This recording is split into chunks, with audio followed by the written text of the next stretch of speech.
Hi, good evening. Today is July 23rd. What an amazing week we had. Wokeness everywhere, as Vic would say, that it's very bullish. One example, my favorite, is that Cleveland Indians are now guardians. It's kind of amazing that what it used to be an honor to be named after somebody, people name their kids after their grandparents, etc. But now apparently it's an insult and a racist insult at that. So, I'm just surprised how quickly our values are changing. But, as walk continues, it's apparently very good for the market. And S&P 500 is up almost 200 points since Monday lows. We have closed at new all-time highs, closed above 4,400 and up today around 1%. I was saying on Tuesday that I wouldn't be surprised if I see new highs by the end of the week, but I am still very surprised that we see new highs at the end of the week. Maybe I should just listen to myself more and follow what I say. We had a gap down on Monday, obviously, and then a gap up every day since for the rest of the week. And similar picture for Nasdaq as well, which closed at all new time highs and above 15,000. And Nasdaq has an S&P as well severely outperformed small caps, Russell 2000, and it's maybe it's not that much surprising, not that surprising, and we talked about it because small businesses are being squeezed by inflation as PPI outpacing CPI significantly, and the low-paid labor market is experiencing shortages. So it's very hard for small businesses to compete with Amazons and of the world, and so the extinction of small businesses continues, and that is reflected in the pricing of Nasdaq versus Russell, and especially the large cap Nasdaq stocks. For example, Facebook was up 5% after Twitter and Snap earnings were amazing last night, and especially Snap, which was up, I think, 24% today. And so for S&P 500, we're approaching 6 positive monthly close for the first time since 2013. That was the last time for 6 monthly closes. And last time it gained around 300 points in 6 months. And now we're currently up 750 points since the low in February of 21. And the month is not even over. So this rally has been nothing short of remarkable. We more than doubled since the COVID lows of March of last year.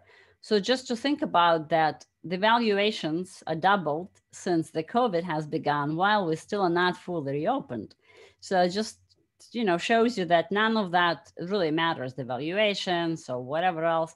It may matter in the long term about a few decades horizon or something, but within a year or two, we could see that market always goes up, right? But at the same time, we are entering a negative seasonality period. August and September are usually the two worst months historically for S&P 500.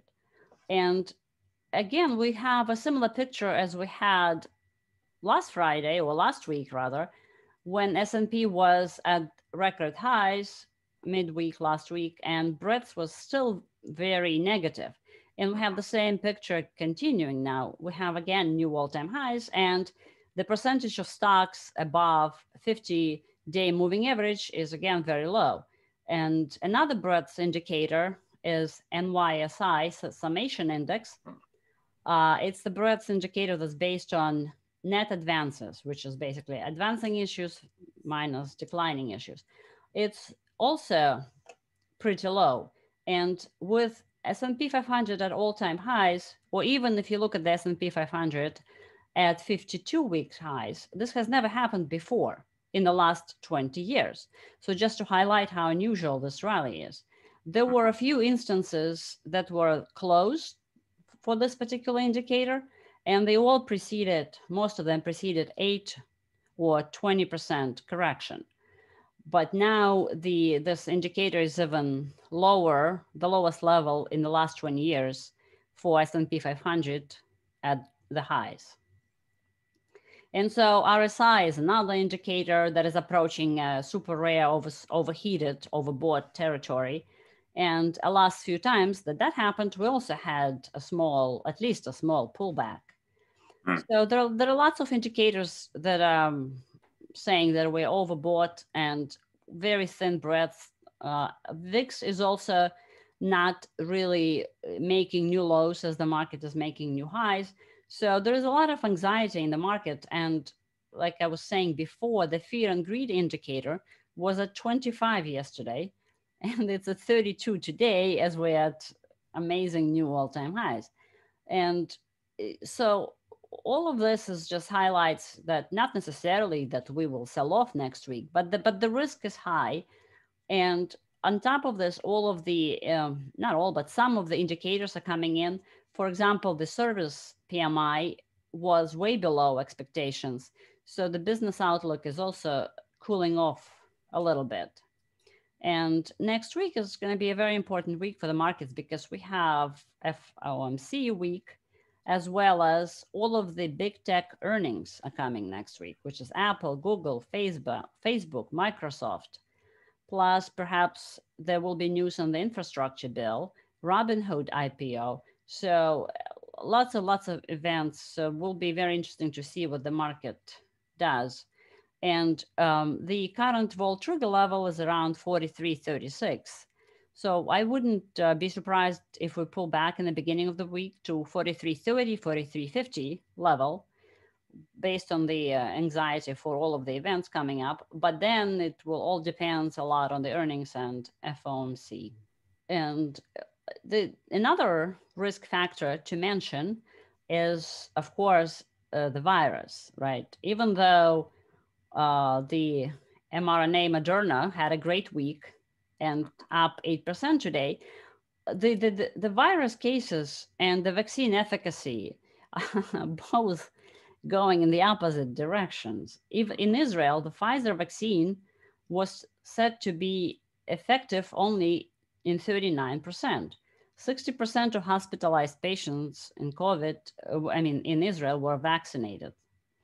And same thing in California, as the number of vaccinated people has increased from 2 million to 21 million in California. It has the highest positivity since then. So as we vaccinate more people, the number of cases keeps going up. And another additional factor that surprises me that it's happening during the summer where the virus is usually low. So what happens in September, October? What appears to be the case is that the vaccines, and it may, I'm just saying this as a general term, there may be some differences across the vaccines, but right. The vaccination appears to reduce the chances of getting the new COVID strains. But if you get it, your chance of hospitalization isn't any better, whether you've been vaccinated or not. So your chance of, if you get it, then it's more dependent on your other health factors, not whether or not you've been vaccinated, but right. Which kind of goes against what some of the, what's been said or what people are saying is, well, the vaccines reduce the severity if you get it, which it doesn't appear to be the case, but it does reduce your chance of getting it, right. Which is right. What you'd expect a vaccine to do, right? Right, and that's what I mean. There's so much misinformation, but from the data they have seen from CDC website, so the official website, less than 1% of deaths have had to do with people who had no pre-existing conditions. Like you said, your health matters. Versus 64% of all deaths had 6+ severe conditions. So again, back to the vaccine passports. If you really care, then we should vaccinate people at risk, or people who had actual COVID and COVID. Right, and there hasn't been a single case of a healthy child, let's say someone under 12, getting COVID are dying of COVID. Not a single case. There are cases of children that had some other health condition, some sort of immune disorder or whatever, and they've died. But to say that like every child is at risk, well, that's just untrue. And why, you know, when it's the government itself that's putting out this kind of bad information, then it calls everything into question. Well, what can we trust? And it's very disheartening that they're not. And there is no light at the end of the tunnel as far as I could see. First, it was wear masks until our hospitals are not overwhelmed. Then, well, you know, keep wearing masks until we have the vaccine. So now we have the vaccine. Well, keep wearing masks until a certain percentage of the population had the vaccine. Okay, we're there. So now we have the vaccine. Well, maybe they're not as effective. Keep wearing masks even if you had the vaccine, even if you had the vaccine and you're in the car alone. So there is no end to when you stop wearing masks, even in Florida. Oh, the very first iteration of that was masks don't do anything. You know, back in January, February, masks don't do anything, but if you do buy masks, don't buy masks because the hospitals need them. Right. But wait, if they don't do anything, why do the hospitals need them? Right. It's like, it seems like the whole country completely lost in the basic logic. Like one plus one is like now 4 now. There's absolutely no logic left. And so why then they're surprised that people don't trust the government, like you said, because you make no sense. Yeah, but then to shut people down and work with Facebook to shut down disinformation or whatever. I mean, that further adds to the sense that, well, they don't know what they're doing and they're trying to cover it up, and nobody seems to know what they're doing. Right. And they're just sort of winging it. Yeah. And whereas Sweden yesterday, they never did any lockdowns in Sweden. They did do masks and social distancing and all those things, but they didn't do not a single lockdown. They never closed businesses. And yesterday, Sweden had 0 deaths. Is the first. So it's like they're doing something. Apparently, there is something to natural immunity, you know. Well, and that's what Sweden's approach was. Well, which was basically what the U.S. did during the 1918 pandemic, which they didn't have antibiotics. You know, if you got some other condition on top of it to make it worse, they couldn't control it. And it's a virus, so an antibiotic's not going to help you anyway. But they, a lot of people, something like 2% of the population, 2% of New Yorkers died of the 1918 pandemic. 2%. I mean, that's a huge number, right? Right. And I mean, it's what we've experienced with COVID is nothing compared to that pandemic. And yet how could they shut down businesses? How could they shut down ordinary things that you couldn't order, weird supply of toilet paper on Amazon or whatever? You had to go to a store, had to go places, and you had to go to the market pretty much every day. People didn't have refrigerators and so on. So how would you survive? You couldn't unless all the stores were open every day. So, but it eventually died down. Just as if COVID were allowed to, just happen, then it would eventually die down too. But. Right, and just vaccinate people at risk who have those 6 pre-existing conditions. But if I have 0 pre-existing conditions and I had a COVID on top of this, why do I need a vaccine?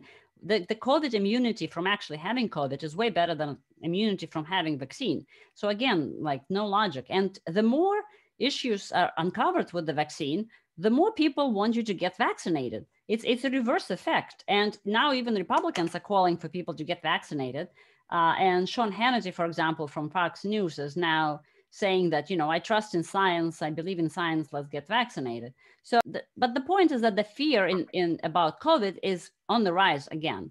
Even in Florida, where people are kind of open, I see already masks are popping up a lot more in the last week than I've seen them in the last few months. So people are very concerned, and restaurants are closing in California.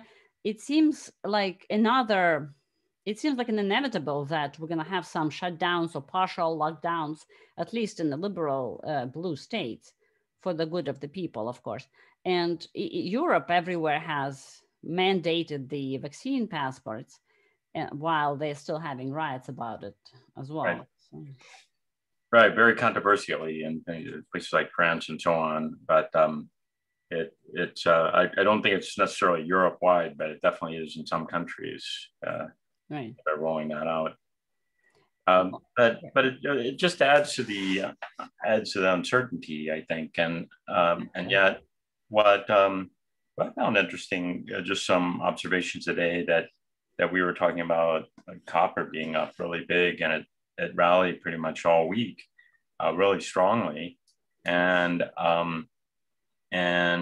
I think that's, you know, people back in the 70s called it Dr. Copper, right, because of that it was a better economic indicator than other things, and it's closed this gap, and Right.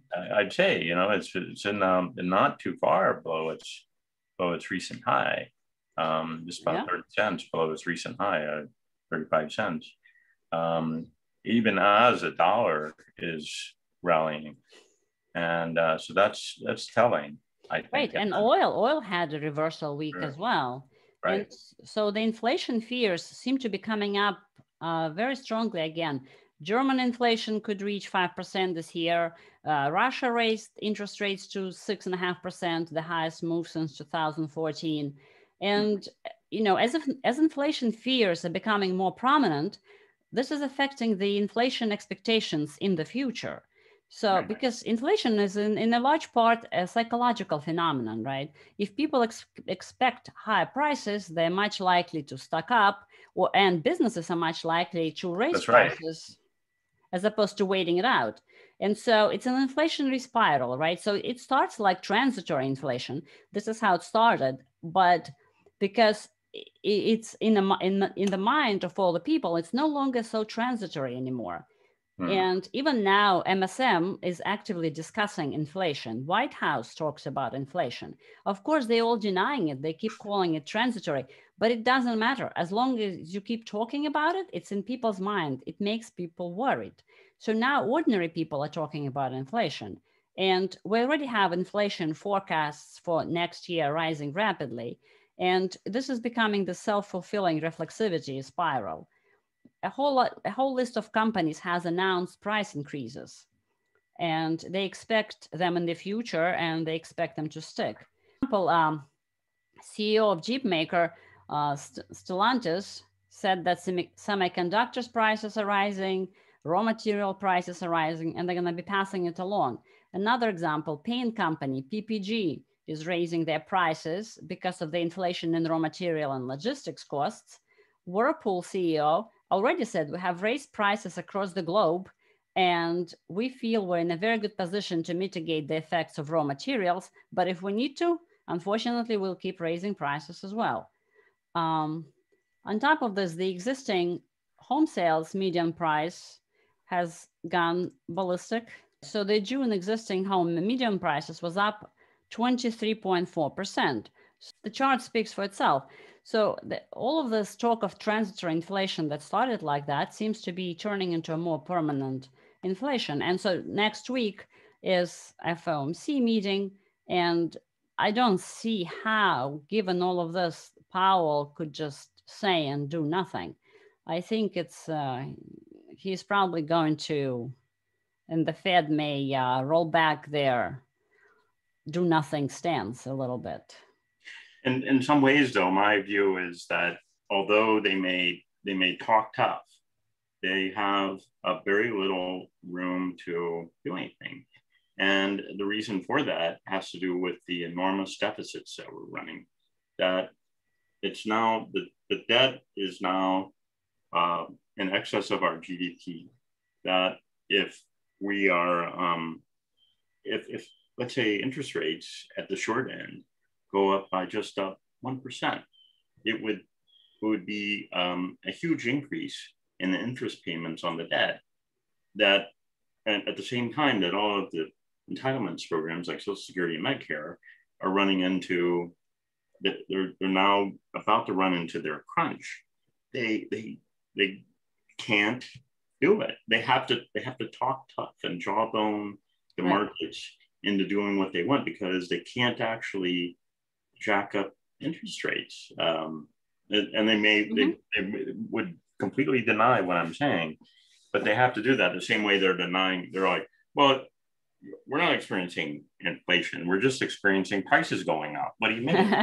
It's like they're like arguing over rhetoric instead of real policy. And so I don't think that they will probably talk tough, and it will affect the markets when they talk tough. But the question is, will they do anything? And what happened in early 90s, like in 94 and so on, was what the Clinton administration referred to as bond vigilantes, right? That when there was a sense that Treasury and the Fed weren't doing enough to contain inflation, that the bond market would crash and reflect that, and it would force them to do something about it, and force a policy decision. But the bond market's not. I mean, it's pulled back, but it's not really done enough to force any kind of policy change. Bond market would have to fall, and I'm talking about Treasury bonds would need to fall a lot from where they are to force the Fed into really changing policy, because right now it's really cheap for them to maintain the policy. If it got expensive and they're basically suppressing the whole bond market and paying billions of dollars a month to do that, well, that's when they'll change their policy, because they can't afford to keep that going. Right. It seems to me that as right now, the bond market doesn't tell us anything about inflation. We had inflation quite high, transitory or not, it's already been high. And you could see it everywhere, like we discussed, right? But the bond yields don't care. Maybe they only care about giving you insight about what investors expect central banks to do, not necessarily the inflation itself. And besides, if we look at the bond yields across Europe, for example, German, French, Italian, Spanish, Greek, Portuguese bonds, they all have, I would say, more risk than Treasury bonds. And yet US Treasury yields are way higher. So either they have to converge at some point. Either they have to pay high risk, or the US bonds have to sell off, go up even more to reduce the yield. Yeah, so look, this is a Treasury bond chart on a monthly Treasury bond going back to, and this goes back to 1999. So there was a time when I would say there have been some, let's call them some deflation, a couple of deflation scares, but then a few inflation scares. There was sort of an inflation scare here in the mid 2000s, let's say 2006 or so. There was big rises in housing prices and so on, and some other commodities were going up. And as you see, the bond market pulled back a little bit, but they were still holding interest rates much lower than they had been because of 9/11, still the aftermath of that, and Iraq War, and so on. But so that's where we were back in, let's say, 2006, 2007 timeframe, where the Treasury bond futures were at like 108. Today they're at 164, and that differential reflects the big difference in yields. The yields are non-existent right now, right? And about 1% or so on a Treasury bond, and yet they were probably I forget, I think in the, let's say, about the 4.5% range back here. So where we had some inflation fears back here, I mean, I'm just, we could look at like the CPI and things like that, but I'm just pointing out that the bond market has had an enormous rally in the long term, and remains at a very elevated level, even though it's pulled back from its highs earlier this year or last year during the COVID scare, the height of that. We still are very elevated compared to history. And it would take a really steep plunge in bonds to force the Fed's hand and make them change. But the same dynamics, the dynamics that have pushed it up are what's keeping it elevated, which is things like there's a certain minimum allocations that different funds like target funds that are in 401ks and so on. And as boomers shift to retirement, they want to move out. They move out of stocks and into bonds and so on. And that a lot of boomers have stayed in stocks even as they're retiring, but nonetheless, there is a shift, asset allocation that's shifting toward bonds, and that's part of what has driven this huge long-term secular rally, and it'll probably keep it elevated. But the Fed knows all of these things, and that's why they kind of don't have to act. Why should pay somebody, a retiree, 4% a year when you can pay them 1%, and they'll put the money there anyway. Right, and they also have lots of pressure from the White House, even AOC is against raising rates. Right. So, why would Jerome jeopardize his position, although it seems to be in danger anyway, because you're damned if you do and you're damned if you don't. But why would he take the chance with doing anything? So, yeah, I agree. He may talk tough, but can he do anything? That's questionable. The two appointees that the Biden administration has put on the Fed or is putting on the Fed, I don't think they've been confirmed yet, but they're both kind of inflation doves and much more in favor of there being like even going away from inflation targeting, which has been kind of the stance of the Fed, starting with Bernanke. Greenspan never officially said there was an inflation target, but Bernanke did. He was very open about it, and so they're kind of going away from that a little bit. Right. The inflation target is to have inflation at 2% or slightly above, but the expectations for next year are already at 2.5%. And this year, what are we at, 5-6%? The year is not even over. So if you average that out, how many years do you want the inflation to be running above the target?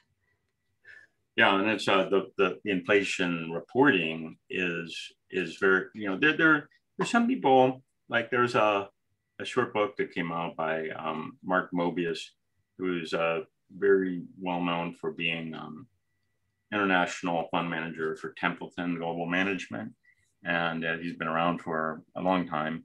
And he wrote a book published earlier this year that claimed that inflation is being hugely overreported, and it's also not something to worry about at all.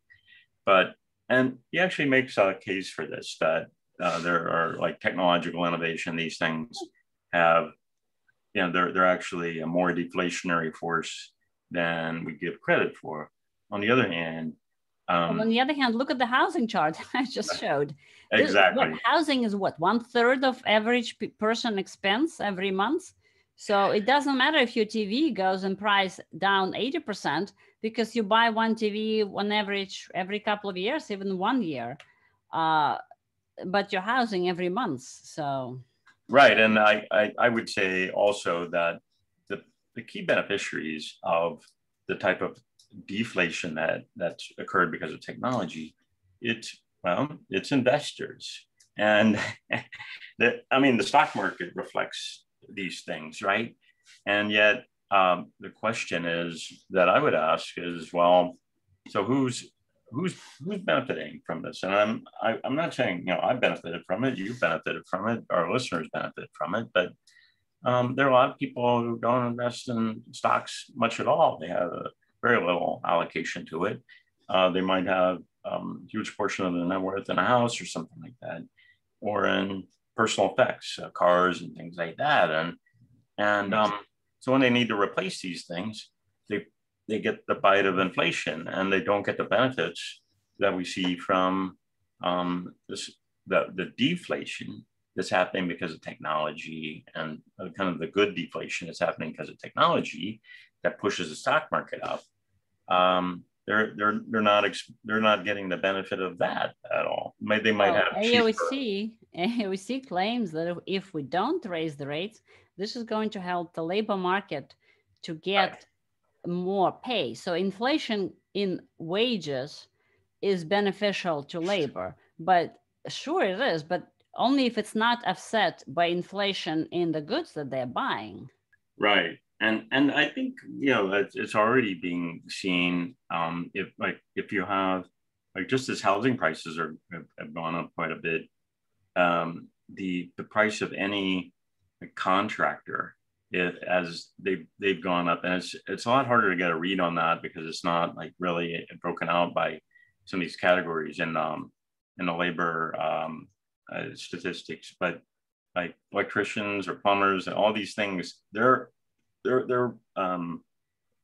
prices per hour have gone up to reflect the fact that kind of commensurately with housing prices, which makes sense because people buy houses, they pay more, and then the first thing they do is they have an electrician come and rewire, or a plumber come and change things.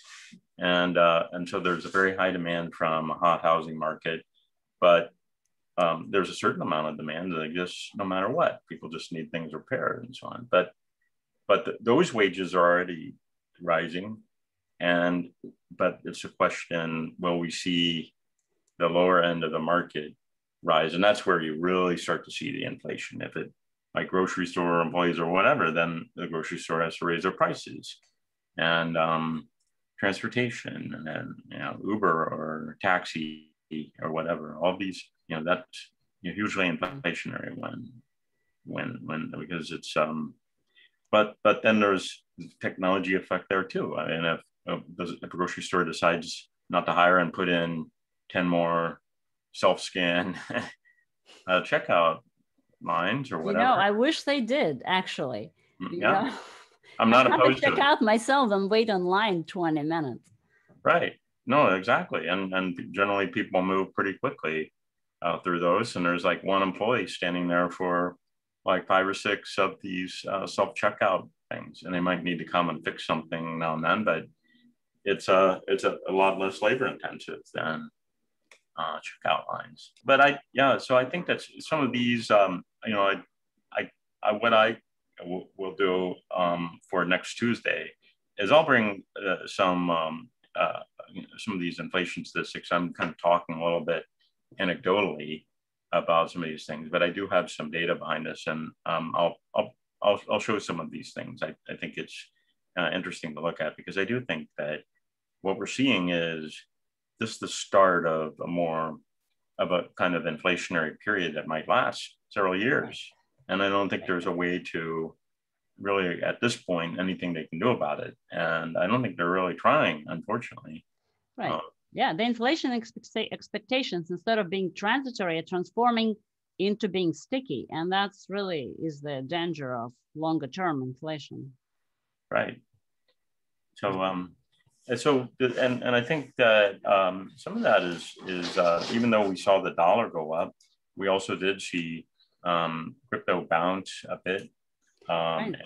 Let's talk about crypto, and I'm sure you want to comment on Amazon hiring some staff to try to plan how to accept crypto as payment.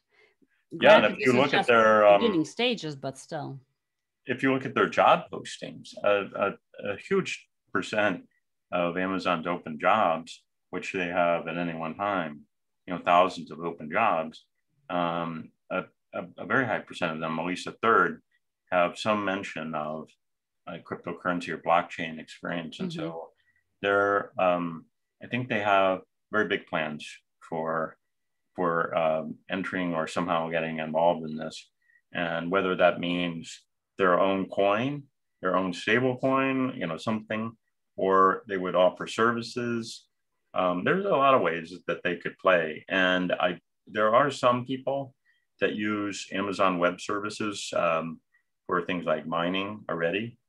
because you can rent a GPU really, fairly economically. It's kind of frowned upon in a cryptocurrency community because it's centralized, and that's kind of, I would say it tends to be frowned upon, but it's being used nonetheless, whether it's frowned upon or not. If people can get it cheaply, they'll use it. But there's a sense that, well, like, why give one company that much power? It's kind of like the fact that there were so many Bitcoin mining rigs operating in China, and then when China comes along and says we don't want any of this happening in China anymore, it hurts the price and it hurts the market, and then it takes like 3-4 months for everything to be relocated and so on. And I think what we're starting to see is the recovery from, I think that some of this was China, some of it was just a bubble popping, but maybe it was China that popped the bubble. Nonetheless, we saw, we were seeing this huge erosion, this downtrend that I was surprised that we hadn't seen some kind of bounce, because we'd seen these bounces in here. Now, I think that the question is, can this be sustained, or is it just kind of a dead cat bounce? And I'm looking at Bitcoin right here. I think it's the one to watch, the main one to watch. Right now, Bitcoin is it's over 32,000, which is sort of an important line, I think. And the next one up, it's probably going to be about 36,000 or so. And that's this line, which is a support and resistance line going back to the kind of midway through this crash. And so I think if it can get back above 36,000, that's pretty bullish. Ultimately, it will need to get back above, say, 42,000 or so to really be back in, a kind of neutral market. But at least we did see a bounce here, and there was a conference that was fairly. There were a couple.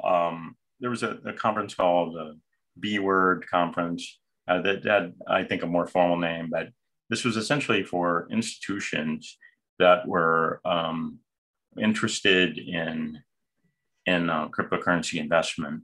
And there were a number of people like Jack Dorsey and Elon Musk and so on, Saylor, of course, and all these key people presenting to institutions, as especially like Treasury officials at different companies and family offices and so on, and as well as some financial institutions. And I think that unlike the Bitcoin conference back in whenever that was, April, May, this was perceived as being very well run and a lot more professional, and that they made good case. And I think that Elon Musk said that he thinks that Tesla will start accepting Bitcoin soon again because it's now more environmentally friendly. And he also said that he hasn't sold any of his personal stake in crypto, and he owns Bitcoin, Ethereum, and Doge. And he said, I might pump, but I don't dump. Yeah, well, that's and I think that based on some different things he'd said in the past, a lot of people are pretty sure that he held some Ethereum because he had talked about DeFi and so on. And there's really no DeFi on Bitcoin, it is DeFi in a sense, but it's the original idea of it was to be decentralized finance. But the things that when people say DeFi, they really mean like decentralized lending and yield generation through some kind of strategy, financial strategy that you can do through smart contracts. And that's pretty much, it's on Ethereum, but then a whole set of Ethereum imitators and other, let's call them side chains or layer twos but they're sort of in this broader Ethereum ecosystem because they're either imitators or they're complementary. And so it was, a lot of people are commentators are pretty sure that he held somebody. He never confirmed it until this last week. But we saw a really nice rally. It really rallied almost just a few hours after my somewhat morose comments on Tuesday, and where I was a little bit just observing the downtrend at that point, and we saw a really nice bounce, and it's followed through a little bit. We've seen a little bit of a better bounce even in Ethereum, where getting back above 2,000, I think, was pretty good. That was perceived as being an important psychological level, maybe the same way that something like 30,000 is for Bitcoin. And the fact that it plunged below that was pretty bearish. But we got back above that, and then the second thing that's happened for Ethereum is the Ethereum Bitcoin ratio getting back above 0.06, and now it's at about almost 0.063, which is more than double from its low earlier this year. But I think that the next things to watch are about 2,200, 2,300 on Ethereum, and for Bitcoin, that's about this line to about 36,000. And if it can reach those levels, then we could be setting up for a nice rally and over the next few months. But it could easily fail here. But I think it will probably attempt that level. But the last time that it attempted that 36,000 level, it failed. And so that's the question: if it can make it back above that level and stay there, use it as support. The other thing I would point out is something that makes me more positive is that Dogecoin hasn't, and I don't hate Dogecoin. I don't hate it. I'm not anti-Dogecoin, but it's a little bit more of a kind of a pump, maybe more of a hype or meme coin, than say Bitcoin or Ethereum or some others. Mm-hmm. And so I think it does reflect a little bit more of retail enthusiasm than some of the others, where sometimes people, they just look at the nominal price. They say, well, Dogecoin's only 19 cents, whereas Bitcoin is 32,000. Why should I buy Bitcoin? It's 32,000. Well, if you buy $1,000 of Bitcoin or $1,000 of Dogecoin, it's still $1,000, right? And so it doesn't, the price, how many nominal units you get, there's something like 100 trillion, or not 100 trillion, but at least 1 trillion of Dogecoin, which is what has made this, because it's at 19 cents, it's like the number 5 cryptocurrency right now. So it's, and it doesn't have it was created as kind of a bit of humor to make fun of people launching coins, but it doesn't have the functionality or the community of Bitcoin that develop all the developers. There's tons of developers developing for Bitcoin or Ethereum or even Cardano or some of Polkadot or some of these others, but really nobody's developing. Maybe some people that Elon Musk is hiring are developing for it, but there's really not a developer community here. And so what's the future of it? It will still be in exactly the same place technologically that it is today, 3 to 5 years from now, whereas Bitcoin and Ethereum will be much more built out, and they'll offer the users more. So that's the kind of the question. The thing that I think is interesting to watch, I think there's a good opportunity right now where the real opportunity is in crypto. I'm bullish on the coins themselves long term. But I think where there's an opportunity right now is in some of the stocks that are tied to cryptocurrency. And specifically, the ones I like are it trades as an ADR BRPHF, and that's Galaxy Digital, which is Mike Novogratz's firm. And they have it's a market cap of about 3 billion at this price level, whereas they own an 18% stake in Kraken, which if the valuation of 20 billion is accurate, then that's 3.6 billion right there. So they may be really undervalued compared to their assets. They have a stake in over 100 companies that they've invested as early investors in. And then they have Bitcoin mining operations. They have, and I already mentioned investment banking, but merchant banking, prime brokerage, on and on. They really offer, they do trading for different firms. They manage some ETFs. So they really are a pretty comprehensive firm in this space, similar to an investment bank like Goldman Sachs or something, and like a bulge bracket firm in traditional finance or legacy finance. And yet they're trading at a huge discount right now. And they were down today a little bit, about a little over 1%, even as cryptocurrencies were up. And then Coinbase, another one. This chart, before we switch, this chart looks very similar to the chart of Ethereum. Not of course it does. And so, right, if somebody doesn't want to invest in cryptocurrency but wants to have some stake in it, I think. But it's off a lot more. Yeah, they've got a pretty big chunk of Ethereum on their books and Bitcoin, and I don't off the top of my head I don't have like what like how many Bitcoin per share or that type of thing, but it's more of a diversified play, but because it trades as an ADR and is Toronto based on the Toronto Stock Exchange.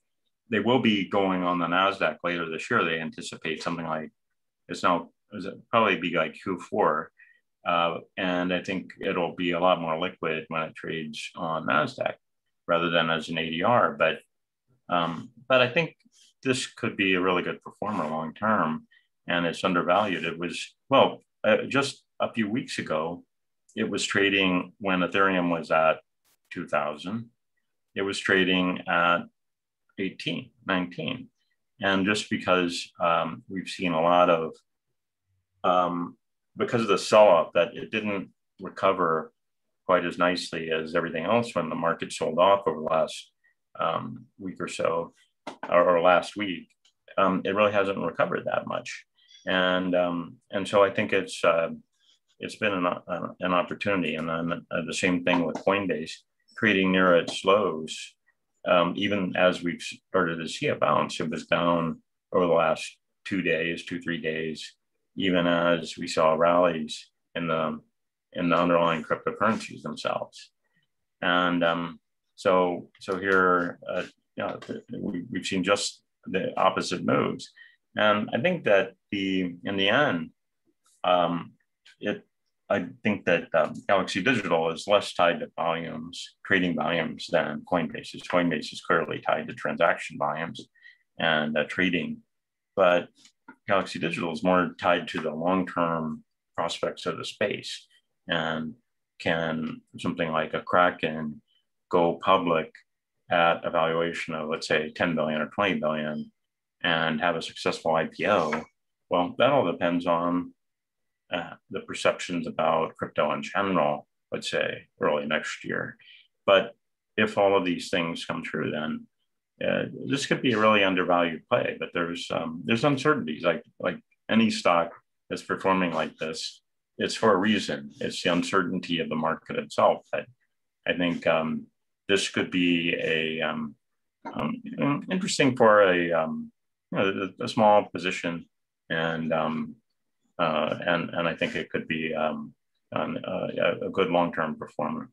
I would call Kraken a head-to-head competitor, right? Because they all have like their general trading platform exchange.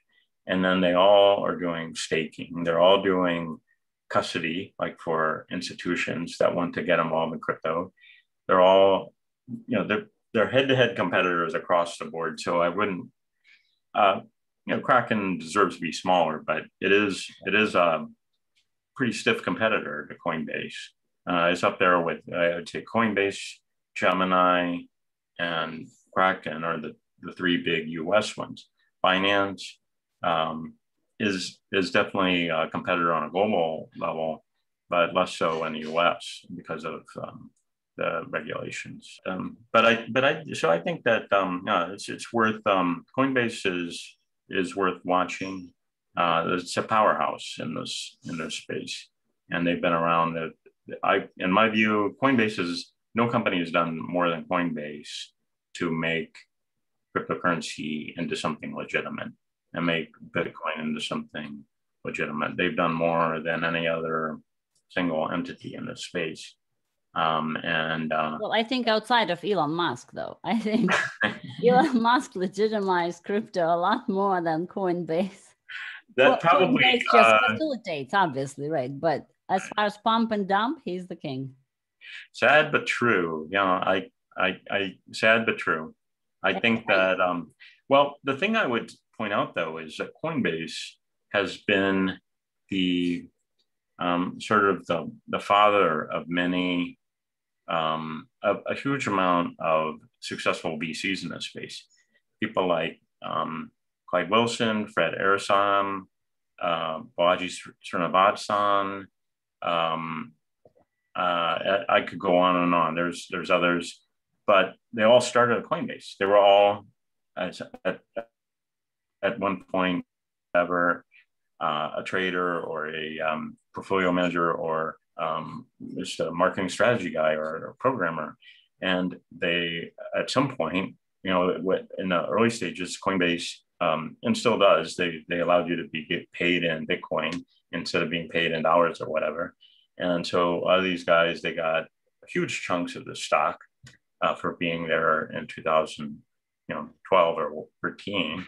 And then they also got a huge chunk of Bitcoin that they were paid in that they didn't spend. And so, the way I see it, this is nerds' revenge. Finally, the nerds again. Yeah, Olaf Carlson Wee is another one. I hadn't thought of him, but a very successful fund manager and in crypto space. But Elon Musk has a lot of influence. But I think that it's like the people that have passed through the doors of Coinbase have had, they've really shaped this space and made it what it is. And they're really the shakers and the so-called whales. When people talk about whales, that's who they're talking about, is a lot of former Coinbase people, really, who they might not have been in Bitcoin on day 15 and got 100,000 Bitcoin for a penny each, but they got 200,000 shares of Coinbase stock from being employee number 8 or something like that, and have done very well and have parlayed that into successful careers elsewhere or on their own, really running their own firms. So I think that that's what really Coinbase is, how it's and it's maybe something like the comparison would be like Microsoft or an Apple in the regular tech space, or even if you go back far enough, like Digital Equipment Corporation or IBM, where these companies at one point were cutting edge, Hewlett Packard, and they birthed a lot of other companies, and that's why they started in the Silicon Valley. It was just down the road from their former employer. Right. And another interesting thing for me that I've noticed from that conference is that Elon Musk is kind of leaning more towards Ethereum versus Bitcoin. He said that we need to watch out for Bitcoin and proof of work for using energy that may be a little bit too much and not necessarily good for the environment. but on balance, I support Bitcoin. So he's kind of pivoting towards proof of stake versus proof of work, which is Ethereum versus Bitcoin. So that's why I think perhaps one of the reasons why Ethereum overperformed Bitcoin a little bit in the last couple of days. Well, the other thing I would point out is that both Vitalik Buterin and Elon Musk are both Thiel fellows, right? They both started, they really got their start from investments from Peter Thiel. And Vitalik Buterin, he did go to university and he finished up, but then he already written his proposal to Peter Thiel for Ethereum was part of that.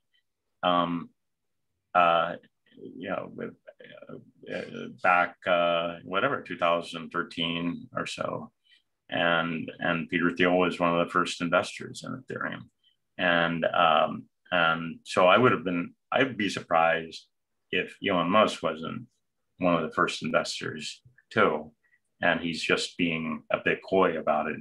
Mm-hmm. But I would be very surprised if he wasn't involved from pretty early on. But we'll find out that story down the road. But I think that given that Peter Thiel was involved and a lot of other people that got involved with Ethereum early on, where they were also Thiel fellows and kind of in that sphere, Y Combinator and so on, and I'd be surprised if Elon Musk was not also involved in, at least as a financier. Right. But what I find also interesting back to Coinbase is that the market cap of Coinbase it's very similar to CME, for example, which the market cap of CME is about 75 billion. So it's,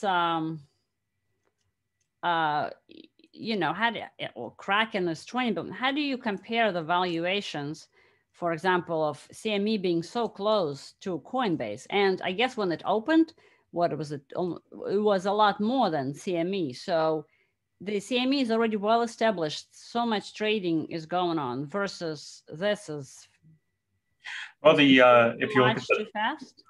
Yeah, if you look at the trading volume, though, I mean, the trading volume on Coinbase in terms of dollars is, I mean, it's comparable to, it's in terms of the revenue that they're generating and so on from trading, it's comparable to what CME generates. It's a different ballgame because there aren't there's not one exchange like CME. They have contracts, and then those contracts are traded through brokers that all they're all trading that same CME contract or whatever ICE contract. Whereas Coinbase is just one exchange competing with other exchanges for the same business, but then they're doing a lot of other things besides just maintaining an exchange. So it's hard to compare them head to head with a CME. I'm not saying it's invalid. There's validity to it, but it's like it's a hybrid animal. I don't know the valuation of, let's say, 47 billion is probably a bit high given where they are, but it also is baking in a lot of growth assumptions, and so Coinbase has seen a huge growth in their number of accounts and users and so on over the last year. And if you go back 3 years, it's enormous growth compared to, and you compare that to CME, it's risen, but it's not been, explosive growth on like 100, 200% level. So there's an assumption that growth is going to continue, and that as adoption happens, then you'll have a lot more users and people that are, let's say, incorporating them into their IRAs or whatever, or even 401ks, and that it might be different funds are allocating 1 or 2% of their assets to something like Bitcoin. So I mean, they're all good points. Back to my point that valuations really don't matter. It's all about the expectation of growth. Correct. So another great example, if we could look at the chart of the Moderna, and that's another interesting question I wanted to ask you about the valuation as well, right? Because not that it matters, like I said, but still it's just interesting to look at. The valuation of, it's like 140 billion right now. It's valued almost as much as Amex. So are we going to get as many vaccines as we're doing Amex purchases?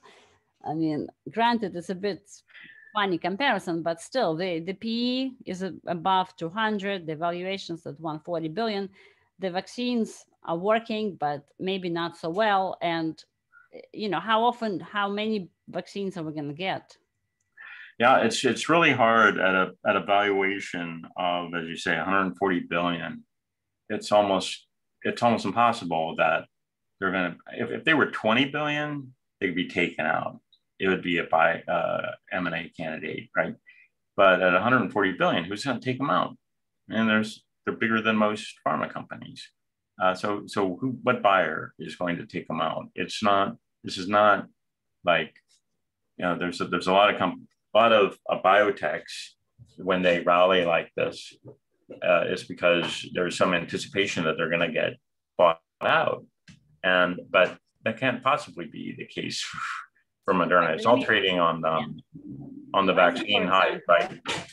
Right. Pfizer, for example, is what, 235 billion or whatever, roughly.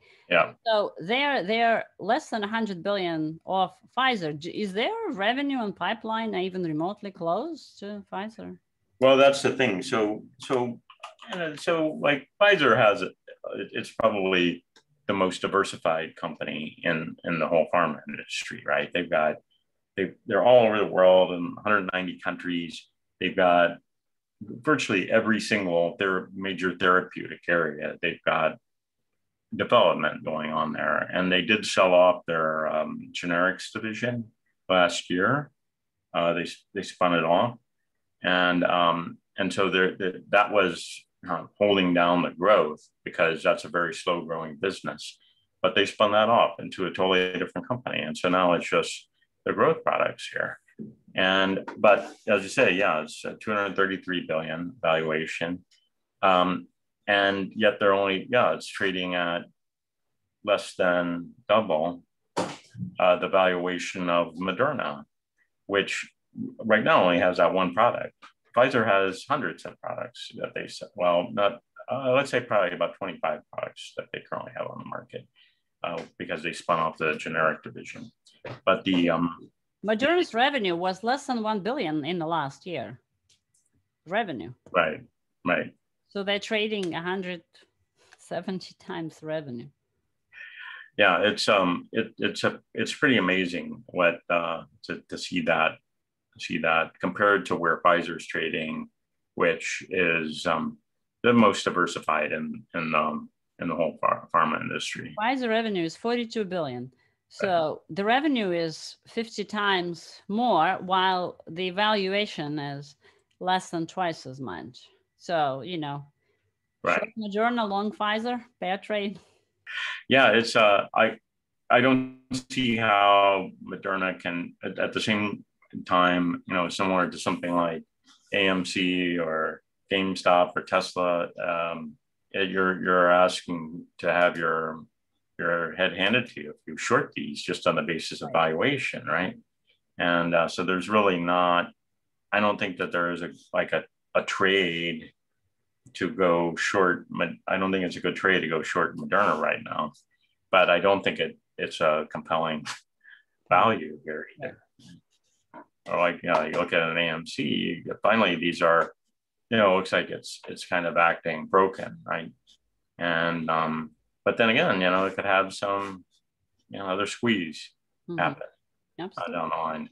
So very risky to go short on the basis of valuation or because you don't like the management team or something like that. But I think, Moderna, there's a huge amount of hype behind it. And then the same thing is true of BioNTech, which is actually Pfizer's partner on that. They don't have they don't own all of the vaccine rights, but Yeah, so this has had a really big spike too, and it's trading at a $67 billion valuation. And Pfizer, you know, they'll get half of the revenue, something like that. But this is, you know, this again is trading at a huge premium. So that's it. I'd say that it's I think that crypto is worth watching, but we're sort of in this still in a until proven otherwise, still in a somewhat bearish mode. But I think that that could change pretty quickly if it continues to rally. We pop above 36K on Bitcoin.